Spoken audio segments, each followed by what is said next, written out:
Assalamualaikum warahmatullahi wabarakatuh.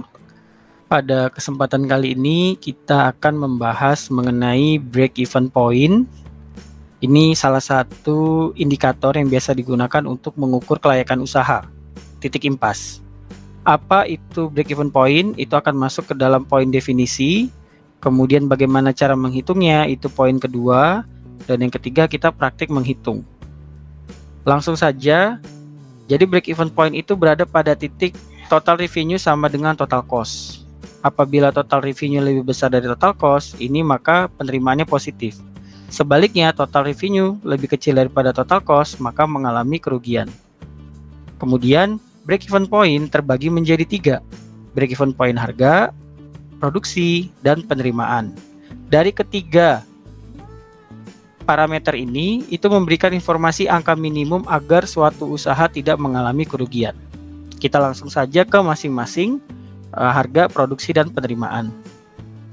Jadi awalnya adalah total revenue sama dengan total cost. Kalau kita mau nyari BEP harga berapa ya agar tidak mengalami kerugian? Maka jawabannya adalah harga sama dengan total cost dibagi dengan kuantitas. Sehingga untuk suatu usaha layak dijalankan, maka harganya harus melebihi total cost dibagi kuantitas. Kemudian selanjutnya BEP produksi, berapa ya kapasitas, berapa yang harus dihasilkan agar tidak mengalami kerugian. Maka Q sama dengan fixed cost dibagi harga dikurangi average variable cost. Kuantitas yang dihasilkan itu harus melebihi BEP produksi. Di sini dijabarkan mengenai hitungannya sehingga diperoleh rumus akhirnya. Kemudian BEP penerimaan adalah fixed cost dibagi 1 dikurangi variable cost dibagi total revenue. Oleh karena itu total revenue-nya itu harus lebih besar dari BEP penerimaan. Kita masuk ke praktek. Kita ambil contohnya, ini adalah usaha tani padi sawah. Kita mau melihat seberapa jauh harga penerimaan dan produksinya itu dibandingkan dengan BEP-nya. Kita masuk ke Excel. Begitu ya. Nah, di Excel ini kita sudah punya P, Q, TR, variable cost, fixed cost, dan total cost. Kita mulai dari BEP harga. BEP harga sama dengan total cost dibagi dengan kuantitas. Nah, di sini kita cek. Kalau misalkan dia lebih rendah, misalnya ya, lebih rendah, BEP harganya lebih rendah, maka tidak layak dilanjutkan. Sedangkan kalau sebaliknya false, maka layak dilanjutkan.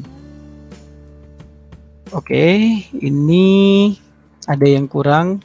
Nah, ini if ya.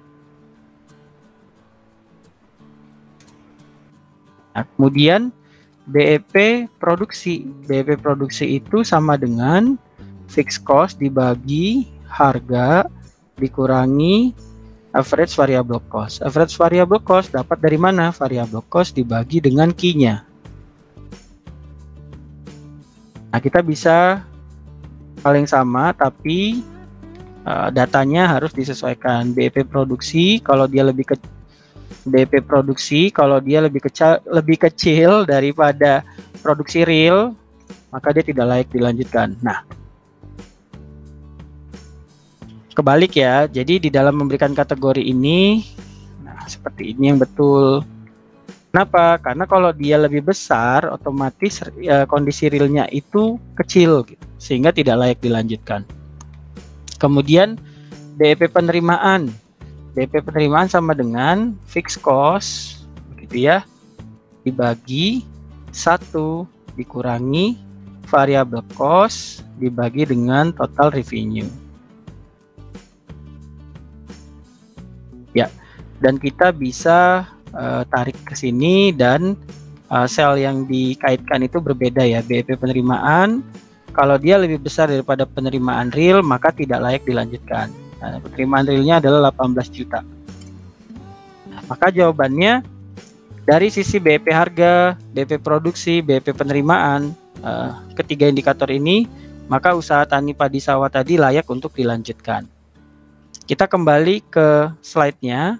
Ini adalah simulasi dan silakan untuk dicoba kalau ingin mendalami. Misalnya jika pelaku usaha ingin margin sebesar 20% atau salah satu ya, jika pelaku usaha ingin laba sebesar 500.000 dari total biaya produksi. Nah, maka total cost ditambah 500.000. Jadi kita bisa di sini sama dengan total cost ditambah 500.000 dibagi dengan Q. Nah, supaya labanya 500.000, maka harganya itu 2.230, sekian. Nah, seperti itu. Jadi untuk hitungannya silahkan secara detail bisa mencermati yang di slide keempat ini. Demikian video pada kali ini, semoga ada manfaatnya. Sampai bertemu di video berikutnya. Wassalamualaikum warahmatullahi wabarakatuh.